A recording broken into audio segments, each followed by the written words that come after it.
Mental तब तक बिंदिया के दुपट्टे को बहुत घुर घुर कर देख रहा था। बिंदिया ने उसे भी घुर कर देखा और बोली, अबे ओ सड़क छाप, इतना का नयन गड़ा है वहाँ, संतरा अम्मा के नहीं देखेगा। अरे तुम गलत समझ रही हो, मैं तो दुपट्टे पर कढ़ाई देख रहा था और कुछ नहीं, मेंटल ने अपनी सफाई में कहा।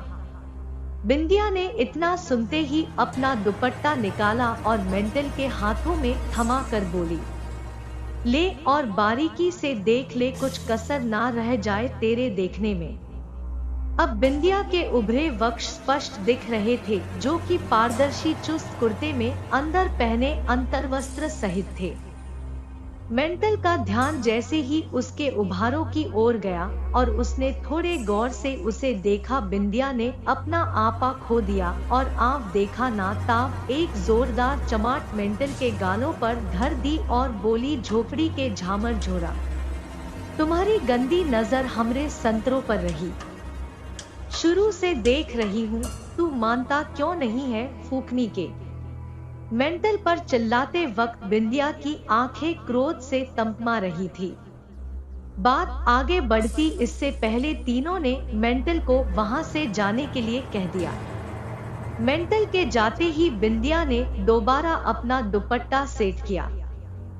अब सौरभ ने जब बहुत अपनेपन के साथ बिंदिया से मोहित की परेशानी कही तो वो सहमत हो गई कि उनकी मदद करेगी। और बिंदिया को मोहित का सच्चा प्रेम जो उसे रजनी से था के बारे में पता था। ऊपर से खड़ूस और अकड़ू बिंदिया भीतर से बहुत कोमल थी। बस वो शुरू में थोड़ा नाटक कर रही थी जो बाद में आसानी से मान गई। बिंदिया बोली, देखो घर में जाने की तुम लोग टेंशन लो ही मत, बस थोड़ी सी बाबा बनने की एक्टिंग कर लेना। मैं रजनी की अम्मा से कह दूंगी कि मेरे एक रिश्तेदार ने तुम लोगों को भेजा है और तुम लोग भूत उतारे में नंबर 1 के एक्सपर्ट हो। कहो कैसी रही? किसी को उम्मीद नहीं थी कि हाफ कट बिंदिया का प्लान भी उसकी तरह ही होगा। सभी एक दूसरे की ओर देखने लगे क्योंकि किसी को भूत तो दूर गायत्री मंत्र भी अच्छे से नहीं आता था। तभी सौरभ ने उससे पूछा, बिंदिया ब्रह्मराक्षस वाली बात सच है या मात्र अफवाह है? बिंदिया ने उसको ऐसे देखा मानो उतार कर चप्पल ही रशीद कर देगी, पर फिर वो अपने में ही रह गई और थोड़ी सी फफक उठी। रोते रोते बोली, बेचारी रजनी उका का हाल किए है वो ब्रह्मा राक्षस, हमर अम्मा के पूरे बाल पकड़ के पटक दो।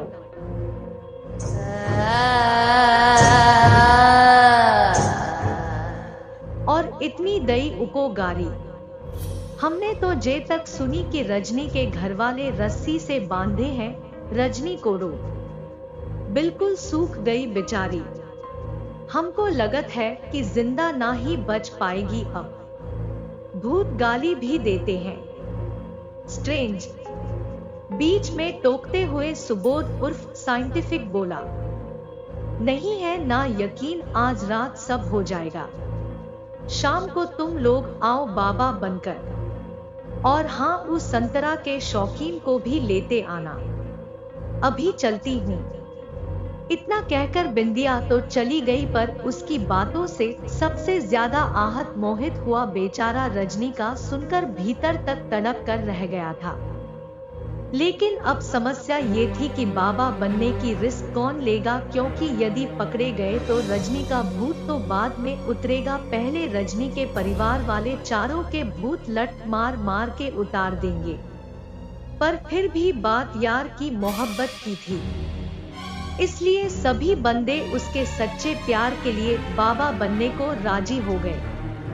शाम को सभी कुर्ता पैजामा पहने, माथे पर चंदन पोते और गले में बड़े बड़े रुद्राक्ष की माला पहने बिंदिया के घर थोड़ी पहले पहुंचे। तय प्रोग्राम के अनुसार बिंदिया उन्हें पहले से ही वहां खड़ी मिली, लेकिन इस बार वो घर के कपड़ों में टी शर्ट और लोअर पहने थी, पर फिर भी मेंटल उससे 2 फीट दूर खड़ा था। तुम काहे शर्मिंदा शर्मिंदा से खड़े हो, उसने मेंटल को टांट करके कहा। मेंटल ने उसकी बात को इग्नोर कर दिया और सभी बिंदिया के साथ रजनी के घर पहुंचे। रजनी की अम्मा को बिंदिया ने पहले ही सब बता दिया था, इसलिए उन्होंने कोई विशेष सवाल जवाब भी उन लोगों से नहीं किए। साइंटिफिक ने घर में घुसते ही नोटिस किया कि रजनी के घर के अहाते में एक बहुत बड़ा पानी का कुआं भी है। रजनी का घर हवेली जैसा था। चारों दोस्त बिंदिया के पीछे पीछे चल रहे थे और बिंदिया रजनी की अम्मा के पीछे चल रही थी। घर की तीसरी मंजिल पर बने एक कमरे में कुछ अजीब सा सन्नाटा था। रजनी की अम्मा ने लाइट चालू कर दी और फिर कहा, महाराज हमारी बिटिया को बचा लो, जाने का हुआ है उसको, अब आप ही लोग का आसरा है महाराज, चले जाओ आप लोग, वो अंदर ही है। इतना कहकर अम्मा फिर से नीचे चली गई। गहरा रही रात में बीमार रजनी के रूम में घुसने की हिम्मत किसी की नहीं हो रही थी। सभी पहले आप करते हुए दरवाजे पर ही खुसुर फुसुर कर रहे थे। मेरी तो फट रही है यार।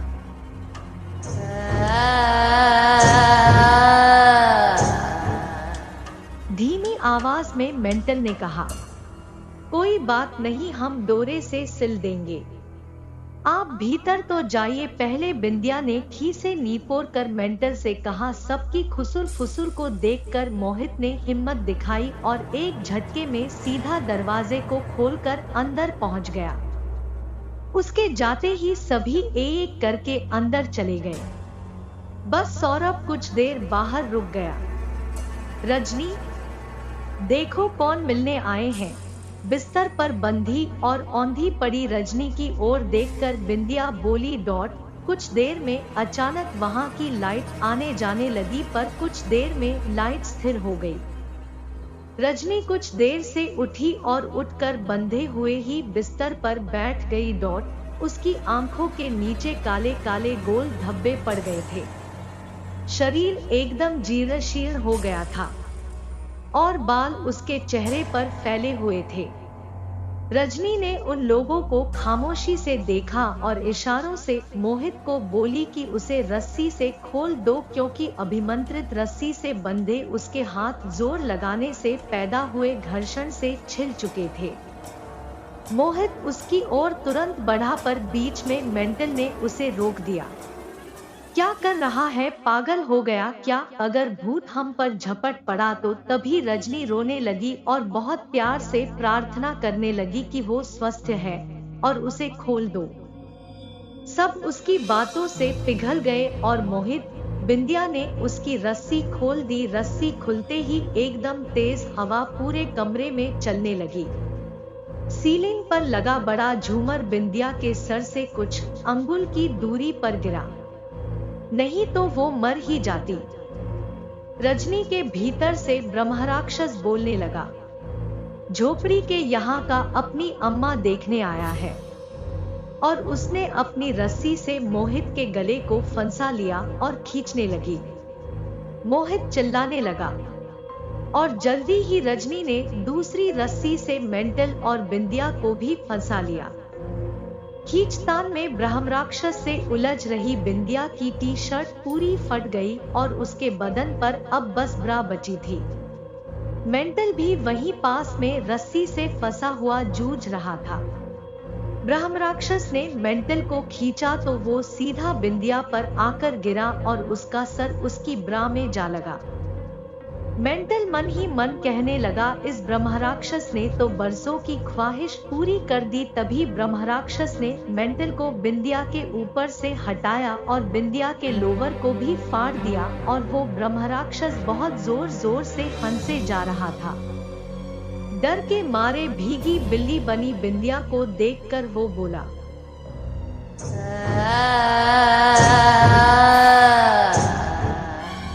तू मुझे मारने इन तुतपुंजियों को लेकर आई थी।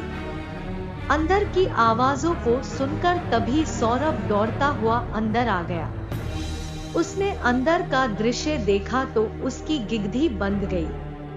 पर तभी एक अजीब सी घटना हुई। रजनी ने पूरा बेड गीला कर दिया और उसने एकदम से ही रस्सी में फंसे मेंटल मोहित और साइंटिफिक को छोड़ दिया और उचक कर मोहित की गोद में चली गई और उसे कसकर दोनों हाथों से गर्दन में पकड़ लिया और एक छोटे बच्चे की तरह उसके सीने से चिपक गई।